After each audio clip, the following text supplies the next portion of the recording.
धर्म और आस्था के नाम पर ढोंग करने वाले लोग न केवल धर्म के बल्कि समाज के भी दुश्मन होते हैं। ऐसे लोगों को पहचानना और उनसे अपनी सुरक्षा करना बेहद जरूरी है। दोस्तों, मेरा नाम है आरजे मोनिका।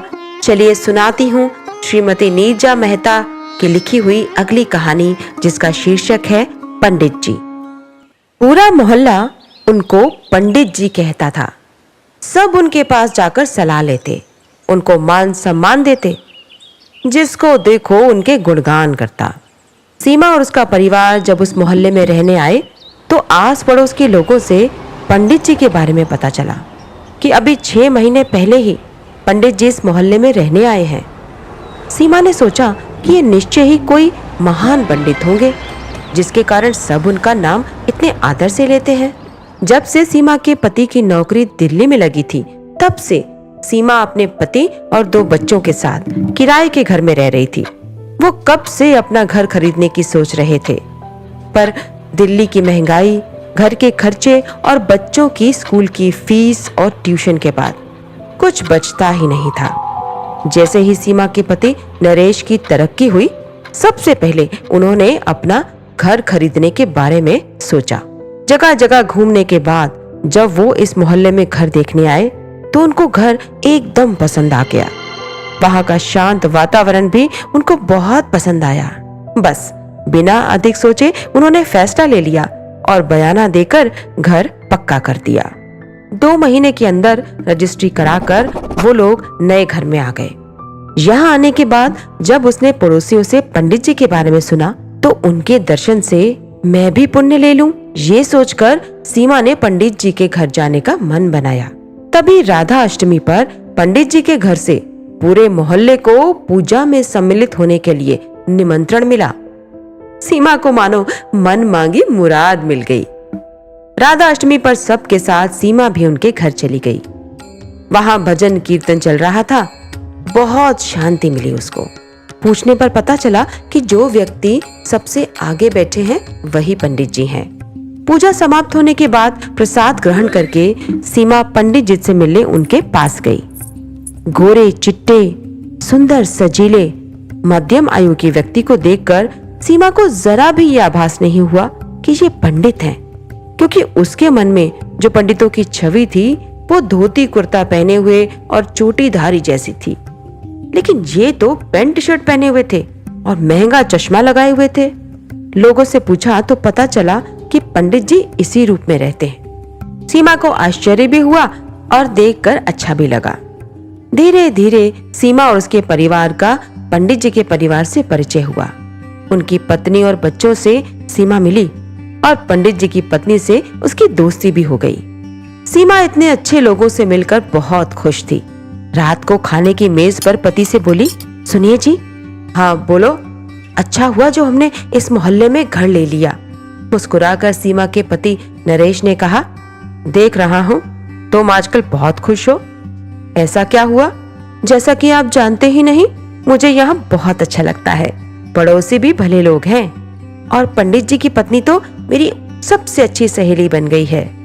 हाँ ठीक है, पर ज्यादा दोस्ती भी अच्छी नहीं होती। संबंध रखो पर थोड़ी दूरी भी बनाकर रखो। हाँ ठीक है, आप तो हमेशा नकारात्मक बातें ही करते हैं। ये कहकर सीमा ने मेज से बर्तन उठाए और रसोई में चली गई। बात आई गई हो गई। अब अक्सर सीमा पंडित जी के घर जाने लगी। इसी तरह एक दिन बातों बातों में पंडित जी की पत्नी ने उसे बताया कि उनके पास 5 घर और 4 बड़ी बड़ी गाड़ियां हैं। सीमा ने सोचा शायद पंडित जी कहीं अच्छी जगह नौकरी करते होंगे। लेकिन जब उसे पता चला कि वो सिर्फ जगह जगह प्रवचन ही देते हैं तो उसको बहुत आश्चर्य हुआ। सीमा घर तो आ गई, लेकिन मन में संदेह का कीड़ा कुलबुलाने लगा। नरेश ने सीमा को गहरी सोच में देखा तो इतना ही कहा, आज बहुत गंभीर लग रही हो, क्या कोई खास बात है? नहीं, बस ऐसे ही। लेकिन नरेश को लगा जरूर दाल में कुछ काला है, पर चुप होकर अपना काम करने लगा। सीमा अपनी सोच से बाहर नहीं आ पा रही थी। सोचती रही कि अगर उनके पास 5 घर हैं तो 2 कमरे के फ्लैट में क्यों रहते हैं, और एक पंडित जी के पास इतनी गाड़ियां और घर। ये बात सीमा को हजम नहीं हो रही थी। कुछ दिन बाद एक दिन जब वो सोने के लिए कमरे में आई तो पति से मन की बात कह दी। नरेश बोले, आजकल प्रवचन करने वाले साधु पंडित के पास बहुत धन आ जाता है और फिर ये भी हो सकता है कि वो कहीं बड़े बड़े आश्रमों में जाते हो, वहां प्रवचन करते हो। नरेश की बात सुनकर सीमा चुप तो हो गई पर मन की सोच से बाहर नहीं निकल सकी। इसी तरह कुछ दिन बीत जाने पर एक दिन सीमा अपने मोहल्ले की कुछ अन्य महिलाओं के साथ शाम को बगीचे में सैर कर रही थी। तभी पंडित जी किसी टैक्सी से उतरे और ड्राइवर को सामान ऊपर दूसरी मंजिल तक पहुंचाने के लिए कहने लगे। चूंकि सामान भारी था इसलिए टैक्सी ड्राइवर ने मना कर दिया। गुस्से में पंडित जी ने उसे एक भद्दी सी गाली दी। एक पंडित के मुंह से ऐसी गाली सुनकर सब लोग स्तब्ध रह गए। चूंकि ड्राइवर ने मना कर दिया था इसलिए पंडित जी स्वयं ही सामान उतारने लगे।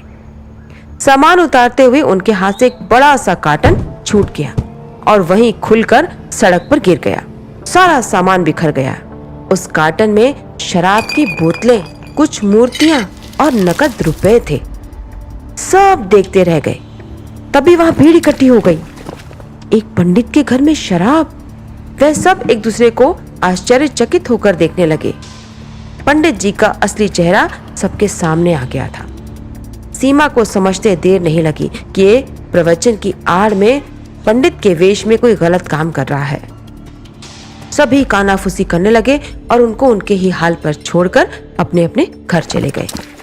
उसके बाद ना तो कभी कोई उनके घर गया और ना ही उनसे बात की। सीमा ने भी उनके घर जाना बंद कर दिया। एक झूठे दिखावे ने जिन लोगों को उनके नजदीक किया था वही उनकी सच्चाई सामने आने पर उनसे दूर हो गए। उसी सप्ताह पंडित जी का परिवार रात के अंधेरे में सबसे मुंह चुराकर मोहल्ला छोड़कर चला गया। सीमा के अलावा मोहल्ले के सभी लोग समझ चुके थे कि असली चेहरा सामने आने पर ये इसी तरह घर बदलते होंगे। सुनिए, आपको पता है पंडित जी घर छोड़कर चले गए।